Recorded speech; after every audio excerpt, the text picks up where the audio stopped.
ಎಲ್ಲರಿಗೂ ನಮಸ್ಕಾರಗಳು. ನಾನು ರಾಯಪ್ಪ ಮಲ್ನಾಡು. ಎಂದಿನಂತೆ ಇವತ್ತೊಂದು ಹೊಸ ವಿಷಯದೊಂದಿಗೆ ನಿಮ್ಮ ಮುಂದಿಗೆ ಬರ್ತಾ ಇದ್ದೀನಿ. ಮಾಡ್ಯುಲರ್ ಕಿಚನ್ ಬಗ್ಗೆ ನಿಮಗೆ ಇವತ್ತು ಪರಿಚಯ ಮಾಡಿ ಕೊಡ್ತೀನಿ. ಪುರಾತನ ಕಾಲದ ಅಡುಗೆ ಮನೆಯು ಕೇವಲ ಆಹಾರವನ್ನು ತಯಾರಿಸುವಂಥ ಸ್ಥಳ ಆಗಿರೋದೇ ಅದನ್ನು ಅನ್ನಪೂರ್ಣೇಶ್ವರಿಯ ಸ್ಥಾನ ಅಂತ ಕೂಡ ನಂಬ್ಕೊಂಡಿದ್ರು ಜನ.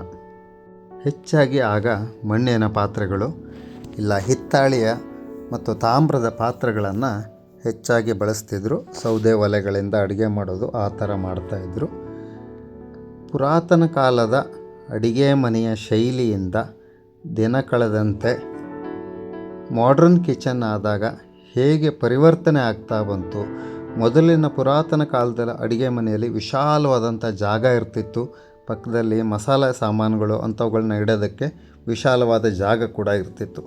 ದಿನ ಕಳೆದಂತೆ ಮಾಡ್ರನೈಸ್ ಆದಾಗ ಅಡುಗೆ ಮನೆಯ ಸೈಜ್ ಕೂಡ ಚಿಕ್ಕದಾಗ್ತಾ ಬಂತು.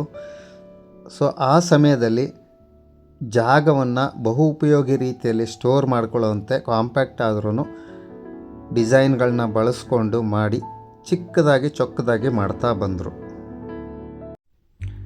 ಈಗ ಮೊದಲೇ ಹೇಳಿದಂತೆಯೇ ನಾನು ನಿಮಗೆ ಒಂದು ಕಿಚನ್ ಎಕ್ಸ್ಪೀರಿಯನ್ಸ್ ಸೆಂಟರನ್ನು ತೋರಿಸ್ತೀನಿ. ಸೊ ಇಲ್ಲಿ ಏನು ಮಾಡಿರ್ತಾರಂದರೆ ಬೇರೆ ಬೇರೆ ಶೈಲಿಯ ಕಿಚನ್ ಪ್ಲ್ಯಾಟ್ಫಾರ್ಮ್ಗಳಿರ್ಬೋದು ಅಥವಾ ವಾರ್ಡ್ರೋಬ್ಗಳದ್ದಿರ್ಬೋದು ಅಥವಾ ಕಿಚನ್ನಲ್ಲಿ ಸ್ಟವ್ ಪೊಸಿಷನ್ಸು, ಅದ್ರ ಮೇಲ್ಗಡೆಗೆ ಲಾಫ್ಟು, ಅವುಗಳನ್ನೆಲ್ಲ ಹೇಗೆ ಮಾಡ್ಬೋದು ಅನ್ನೋದಕ್ಕೆ ಒಂದು ಎಕ್ಸ್ಪೀರಿಯನ್ಸ್ ಸೆಂಟರ್. ನಮಗಲ್ಲಿ ಹೋದರೆ A to Z ಗೊತ್ತಾಗತ್ತೆ. ಸೊ ಅದನ್ನು ತೋರಿಸ್ತಾ ಇದ್ದೀನಿ.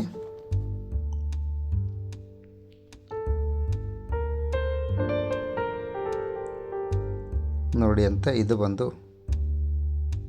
T V unit.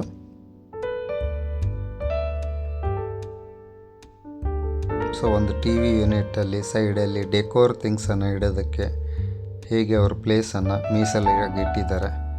ಸೊ ಅದನ್ನು ಪ್ರತಿಯೊಂದನ್ನು ನಾವು ಇಲ್ಲಿ ಕಾಣ್ಬೋದು.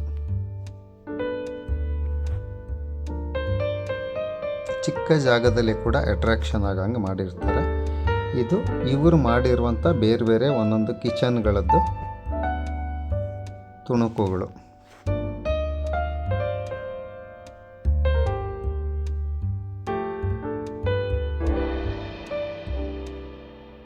ಇದು ಅಷ್ಟೇ ಟಿ ವಿ ಯೂನಿಟ್ಟು. ಇದು ಒಂದು ಇನ್ನೊಂದು ಕಿಚನ್ನು, ಹೆಚ್ಚಾಗಿ ವೈಟ್ ಬೇಸಲ್ಲಿ ಹೋಗಿದ್ದಾರೆ.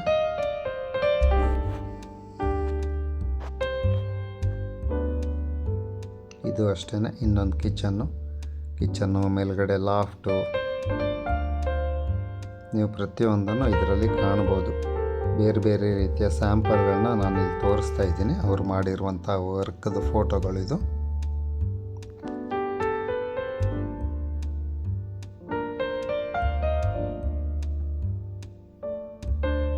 ಇವುಗಳನ್ನೆಲ್ಲ ನೋಡಿದಾಗ ನಿಮಗೆ ಒಂದು ಐಡಿಯಾ ಸಿಗತ್ತೆ. ಸೊ ನಾವು ಯಾವ ರೀತಿ ಆಯ್ಕೆ ಮಾಡ್ಕೋಬೇಕು ಅಥವಾ ಯಾವ ಕಲರ್ ಸ್ಕೀಮ್ ಇರ್ಬೋದು ಅಥವಾ ಯಾವ ಪೊಸಿಷನ್ನಲ್ಲಿ ಯಾವುದನ್ನು ಕಂಪೋಸ್ ಮಾಡ್ಕೋಬೇಕು ಒಂದು ನಿಮಗೊಂದು ಐಡಿಯಾ ಸಿಗತ್ತೆ. ಇದು ಒಂದು ವಾರ್ಡ್ರೋಬ್ದು ಸ್ಯಾಂಪಲ್ಸು.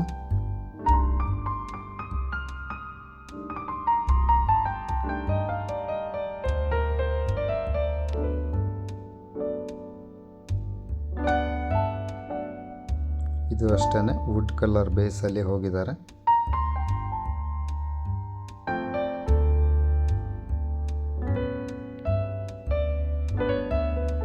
ಯಾವುದೇ ಒಂದು ನಾವು ಸ್ಟಾರ್ಟ್ ಮಾಡೋ ಮೊದಲು ಅದರದ್ದು ಈ ಥರ ಮಾಡೆಲ್ಗಳನ್ನ ನೋಡಬೇಕು.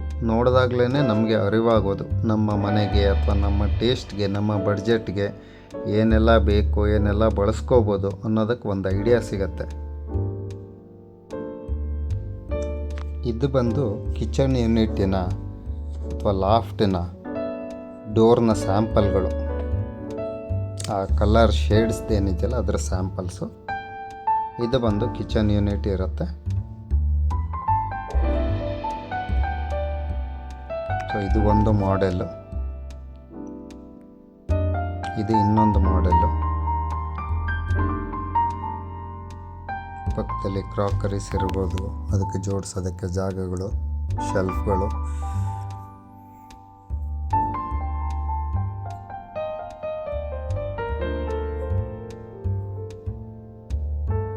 ಸೊ ಇದು ಬಂದು ಶಿವಮೊಗ್ಗದಲ್ಲಿರುವಂಥ ಒಂದು ಎಕ್ಸ್ಪೀರಿಯನ್ಸ್ ಸೆಂಟರ್ನ ನೋಟ ದೃಶ್ಯ ನಿಮಗೆ ತೋರಿಸ್ತಾ ಇದ್ದೀನಿ. ಸಹ್ಯಾದ್ರಿ ಮಾರ್ಕೆಟಿಂಗ್ ಅಂಥೇಳಿ ಶಿವಮೊಗ್ಗದಲ್ಲಿದೆ. ಸೊ ಅವರು ಕೂಡ ಸಾಕಷ್ಟು ವರ್ಷದಿಂದ ಕಿಚನ್ ಎಕ್ವಿಪ್ಮೆಂಟ್ಸ್ಗಳದ್ದನ್ನಾಗಲಿ ಜೊತೆಗೆ ಈಗ ಮಾಡ್ಯುಲರ್ ಕಿಚನ್ಸನ್ನು ಮಾಡ್ತಾಯಿದ್ದಾರೆ. ಒಳ್ಳೆಯ ಅನುಭವ ಇದೆ. ಸೊ ಒಂದು ಪ್ರೀಮಿಯಂ ಕ್ವಾಲಿಟಿಯ ಮನೆಗೆ ಒಂದು ಅಡುಗೆ ಮನೆ ಹೇಗಿರಬೇಕು ಅನ್ನೋದನ್ನು ನೀವು ನೋಡಬೇಕಂದ್ರೆ ಈ ಎಕ್ಸ್ಪೀರಿಯನ್ಸ್ ಸೆಂಟ್ರಿಗೆ ಭೇಟಿ ಕೊಟ್ಟರೆ ನಿಮಗೆ ಕಿಚನ್ನಿನ ಬಗ್ಗೆ ಸಾಕಷ್ಟು ಅನುಭವ ಸಿಗುತ್ತೆ.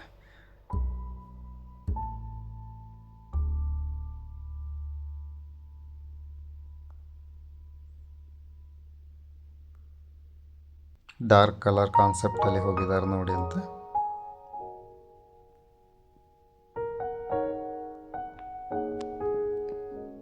ಸೊ ಯಾರೇ ಕಿಚನ್ ಮನೆ ಕಟ್ಟಿಸುವಾಗ ಕಿಚನ್ ಮಾಡೋ ಮೊದಲು ಸೊ ಈ ಥರ ಒಂದು ಎಕ್ಸ್ಪೀರಿಯನ್ಸ್ ಸೆಂಟರ್ಗಳಿಗೆ ಭೇಟಿ ಕೊಟ್ಟರೆ ನಮ್ಮ ಮನೆಯ ಕಿಚನ್ ಹೇಗಿರಬೇಕು, ನಮ್ಮ ಟೇಸ್ಟ್ ಏನು, ಯಾವ ಕಲರ್ ಇಷ್ಟ ಆಗುತ್ತೆ ಅಥವಾ ನಮ್ಮ ರಿಕ್ವೈರ್ಮೆಂಟ್ಸ್ ಏನಿದೆ, ಏನು ನಾವು ಬಳಸ್ಕೋಬೋದು ಅನ್ನೋದೆಲ್ಲ ಇಲ್ಲಿಗೆ ಭೇಟಿ ಕೊಟ್ಟಾಗ ನಿಮಗೆ ಸರಿಯಾದ ಒಂದು ಚಿತ್ರಣ, ನಿಮಗೆ ಕಲ್ಪನೆ ಸಿಗತ್ತೆ.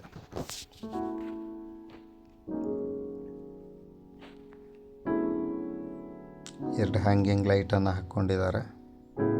ಸೊ ಇದೊಂದು ಒಳ್ಳೆ ಎಕ್ಸ್ಪೀರಿಯನ್ಸ್ ಕೊಡತ್ತೆ, ನಮಗೆ ಅಟ್ರಾಕ್ಷನ್ ಆಗೂ ಇರುತ್ತೆ ನೋಡಿ ಅಂತ.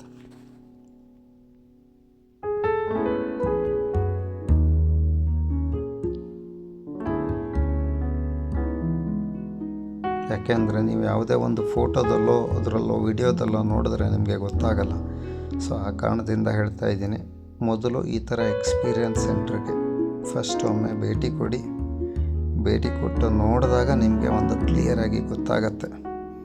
ಪ್ರತಿಯೊಂದು ಟ್ಯಾಪ್ ಇರ್ಬೋದು, ಇಲ್ಲಿ ಪ್ರತಿಯೊಂದು ಕೂಡ ಕೌಂಟ್ ಆಗುತ್ತೆ. ವಾಶ್ ಬೇಸಿನ್ ಇರ್ಬೋದು, ಸಿಂಕ್ ಇರ್ಬೋದು, ಅಥವಾ ಟ್ಯಾಪ್ಗಳಿರ್ಬೋದು, ಅಥವಾ ಕ್ರಾಕರಿ ಯೂನಿಟ್ಸ್ ಇರ್ಬೋದು, ಪ್ರತಿಯೊಂದನ್ನು ನೀವು ನೋಡಿ ತಿಳ್ಕೊಳಕ್ಕಾಗತ್ತೆ. ಇದು ಅಷ್ಟೇ ನೋಡಿ, ಒಂದು ಡಾರ್ಕ್ ಕಲರ್ ಕಾನ್ಸೆಪ್ಟಲ್ಲಿರುವಂಥದ್ದು ತುಂಬ ಚೆನ್ನಾಗಿದೆ.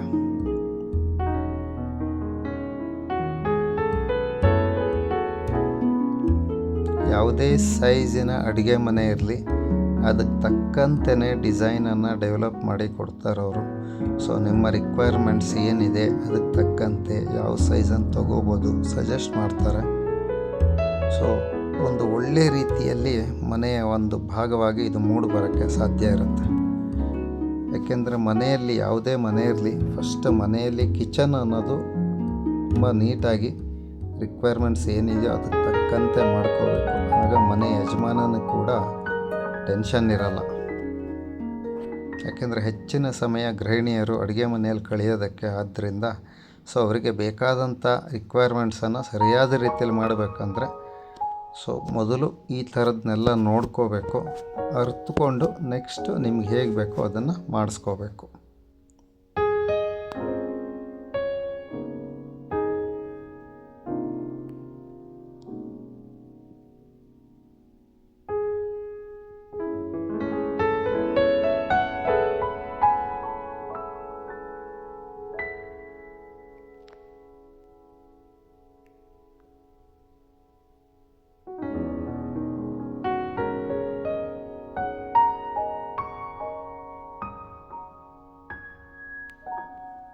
ಯಾಕೆಂದರೆ ಸ್ಟವ್ಗಳಲ್ಲೂ ಇರ್ಬೋದು, ಸಾಕಷ್ಟು ವಿಧವಾದಂಥ ಸ್ಟವ್ಗಳಿದ್ದಾವೆ. ಸೊ ಈ ಥರ ಎಕ್ಸ್ಪೀರಿಯನ್ಸ್ ಸೆಂಟ್ರಿಗೆ ಹೋದಾಗ ನಿಮಗೆ ಅದನ್ನ ಫೀಲ್ ಮಾಡ್ಬೋದು.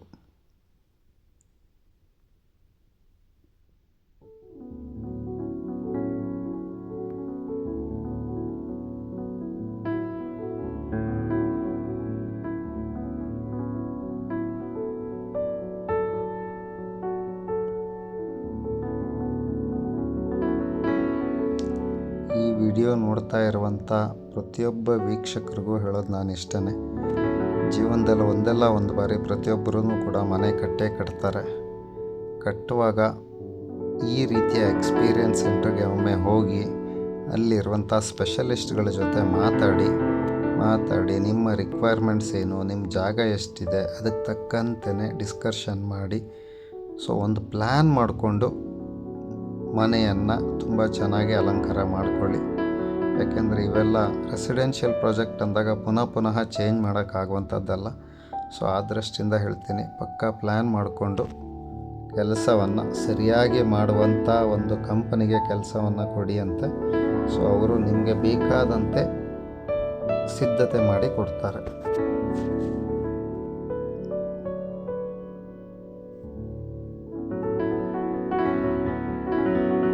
ಈ ಎಕ್ಸ್ಪೀರಿಯನ್ಸ್ ಸೆಂಟರ್ ಒಂದು ಶಿವಮೊಗ್ಗದಲ್ಲಿರುವಂಥದ್ದು, ಸಹ್ಯಾದ್ರಿ ಮಾರ್ಕೆಟಿಂಗ್ ಅಂಥೇಳಿ. ಕೊನೆಗೆ ಇವ್ರ ನಂಬರನ್ನು ಹಾಕಿರ್ತೀನಿ ನಾನು. ಸೊ ಇಷ್ಟ ಇದ್ದವರು ಒಮ್ಮೆ ಇವರನ್ನು ಭೇಟಿಯಾಗಿ ಅಂತೆ, ತಾವು ಕಟ್ಟುವಂಥ ಮನೆಯನ್ನು ಚೆಂದ ಮಾಡಿಕೊಳ್ಳಿ.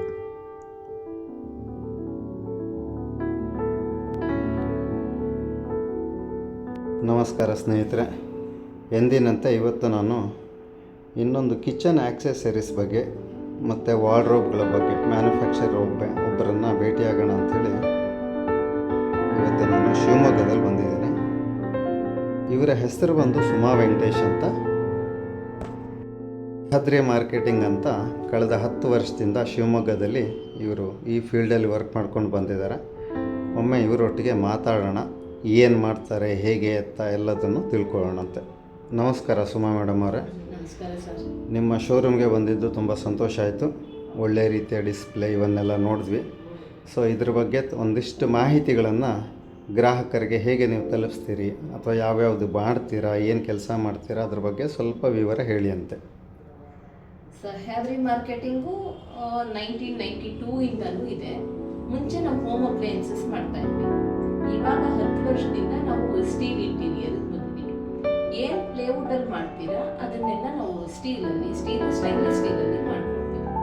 ಏನೇ ಥರ ಇರಬಹುದು. ಇವಾಗ ಅದಕ್ಕೆ ನಾವು ಸ್ಟೋನ್ ಶಟರ್ಸ್ ಕೊಡ್ತೀವಿ, ಸ್ಟೇನ್ ಗ್ಲೋಬಿಂಗ್ ಗ್ಲಾಸ್ ಕೊಡ್ತೀವಿ. ಇಲ್ಲ ವಾರ್ಡ್ರೋಬ್ಸ್ ಆಯಿತು ಅಂದರೆ ನಾವು ಅರಿಸ್ಟೋ ಸ್ಲೈಡಿಂಗ್ ಕೊಡ್ತೀವಿ. ನೀವು ಕಸ್ಟಮರ್ ಏನು ಇಷ್ಟಪಡ್ತೀರೋ ಅದನ್ನು ಮಾಡ್ಕೊಡ್ತೀವಿ. ಓಕೆ, ಸಂತೋಷ. ಸ್ಟೀಲ್ ಬಿಟ್ಟು ಮತ್ತು ಬೇರೆ ಮೆಟೀರಿಯಲ್ಲು MS ಎಲ್ಲ ಬಳಸ್ತೀರಾ? ಇಲ್ಲ ಸರ್, ಓಕೆ. MS ಬಳಸಲ್ಲ, ಪ್ಲೇವುಡ್ ಯೂಸ್ ಮಾಡಲ್ಲ. ಓಕೆ. GI ಮೆಟೀರಿಯಲ್ ಏನಾದರೂ ಬಳಸ್ತೀರಾ? ಹೌದು, GI ಉಪಯೋಗಿಸ್ತೀವಿ. ಈಗ ಕಾಸ್ಟ್ ಕಂಪೇರ್ ಮಾಡಿದ್ರೆ GI ಚೀಪರ್ ಆಗುತ್ತಾ, SS ಚೀಪರ್ ಆಗುತ್ತಾ? GI ಚೀಪರ್ ಆಗುತ್ತೆ. ಓಕೆ. ಸೊ ನೀವು ಬಟ್ ಸಜೆಸ್ಟ್ ಮಾಡೋದು SSಗೆ. SSಗೆನೆ. SSದು ಏನು ಅಡ್ವಾಂಟೇಜು?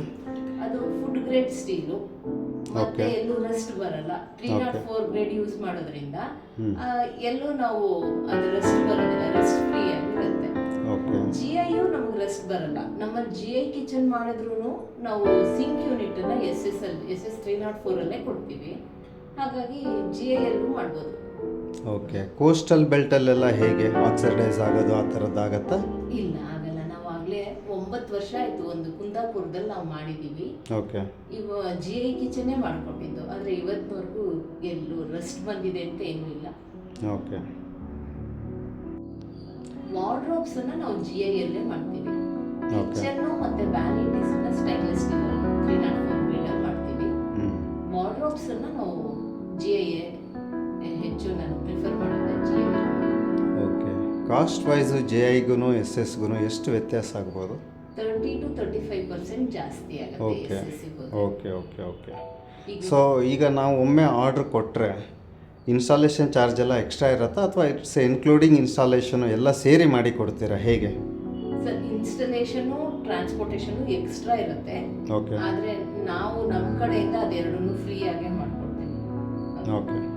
ಈಗ ನೀವು ಒಂದು ಮನೆಗೆ ಒಂದು ಇಂಟೀರಿಯರ್ಸ್ ಮಾಡಬೇಕಂದ್ರೆ ಯಾವುದೋ ಒಂದು ಸಣ್ಣ ಯೂನಿಟ್ ಅಷ್ಟೇ ಕೊಡಬೇಕಾ ನಿಮಗೆ, ಅಥವಾ ಹೋಲ್ ಮನೆಗೆ ಏನು ಫರ್ನಿಚರ್ಸ್ ಬರುತ್ತೋ ಅದಷ್ಟನ್ನು ನಿಮಗೆ ಕೊಡಬೇಕಾ, ಹೇಗೆ? ಸರ್, ನೀವು ಏನು ಕೊಟ್ಟರು ಅದನ್ನು ಮಾಡ್ಕೊಡ್ತೀವಿ. ಏನಂದರೆ ಸ್ಮಾಲ್ ಯೂನಿಟ್ ಆದರೆ ಏನಾಗುತ್ತೆ ಅಂದರೆ ನಮಗೆ ಟ್ರಾನ್ಸ್ಪೋರ್ಟೇಷನ್ನು ಫಿಟ್ಟಿಂಗಿಗೆ ಕಾಸ್ಟ್ ಜಾಸ್ತಿ ಆಗುತ್ತೆ. ಹಾಗಾಗಿ ಸ್ವಲ್ಪ ದೊಡ್ಡ ಯೂನಿಟ್ ಕೊಟ್ಟರೆ ತುಂಬ ಚೆನ್ನಾಗಿ ಎಲ್ಲ ಥರನೂ ಮಾಡ್ಬೋದು. ನಿಮ್ದು ಏನಾದರೂ ಏರಿಯಾ ಲಿಮಿಟ್ ಇದೆಯಾ? ಶಿವಮೊಗ್ಗ ಅಷ್ಟೇ ಮಾಡ್ತೀನಿ ಅಂತ, ಅಥವಾ ಆಲ್ ಓವರ್ ಕರ್ನಾಟಕ ಅಥವಾ ಸೌತ್ ಇಂಡಿಯಾ? ಇಲ್ಲ, ಹೇಗೆ ಎಲ್ಲಿ ಬೇಕಾದರೂ ಮಾಡ್ಬೋದು ಸರ್, ನಾವು ಎಲ್ಲಿ ಬೇಕಾದ್ರೂ ಮಾಡ್ಬೋದು. ಆ್ಯಕ್ಚುಲಿ ನಾವು ಚಿಕ್ಕಮಗಳೂರು, ದಾವಣಗೆರೆ, ಚಿತ್ರದುರ್ಗ ಮತ್ತು ಶಿವಮೊಗ್ಗ ಇಲ್ಲೆಲ್ಲ ಕವರ್ ಮಾಡಿದ್ದೀವಿ. ಓಕೆ. ಕರ್ನಾಟಕ ಬಿಟ್ಟು ಹೊರಗಡೆ ಎಲ್ಲೆಲ್ಲಿ ಮಾಡಿದ್ದೀರಾ?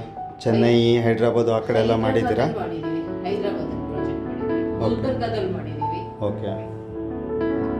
ಇದು ಗೋವಾ ಆ ಕಡೆ? ಗೋವಾ ಮಾಡಿಲ್ಲ. ಕೋಸ್ಟಲ್ ಬೆಲ್ಟಲ್ಲಿ ಎಲ್ಲಿ ಮಾಡಿದ್ದೀರಾ? ಚೆನ್ನೈನಾ? ಉಡುಪಿಲಿ ಮಾಡಿದ್ದೀವಿ, ಕುಂದಾಪುರ ಮಾಡಿದ್ದೀವಿ. Okay okay okay okay. ನಿಮಗೆ ನಾವು ಆರ್ಡ್ರ್ ಕೊಟ್ಟರೆ ಎಷ್ಟು ದಿವಸದಲ್ಲಿ ಮಾಡಿ ಕೊಡ್ತೀರಾ? ಅದಕ್ಕೇನು ಟೈಮ್ ಡ್ಯೂರೇಷನ್ ಏನಾದರೂ ಇದೆಯಾ ನಿಮ್ಮದು? ಹೀಗೆ 45 ವರ್ಕಿಂಗ್ ಡೇಸಲ್ಲಿ ಕೊಡ್ತೀವಿ. ಓಕೆ. ನೋಡಿದ್ರಲ್ಲ ಸ್ನೇಹಿತರೆ, ಯಾರಾದರೂ ಕಿಚನನ್ನು ಮಾಡಿಸುವಂಥದ್ದು ಪ್ಲ್ಯಾನ್ ಇದ್ದರೆ ಇವ್ರನ್ನ ಕಾಂಟ್ಯಾಕ್ಟ್ ಮಾಡಿ. ಮುಂದಿನ ವಿಡಿಯೋದಲ್ಲಿ ಇನ್ನೊಂದು ಹೊಸ ವಿಷಯದೊಂದಿಗೆ ತಮ್ಮೊಂದಿಗೆ ಬಂದು ಮಾಹಿತಿಯನ್ನು ಕೊಡುವಂಥ ಪ್ರಯತ್ನ ಮಾಡ್ತೇನೆ. ನಮಸ್ಕಾರಗಳು.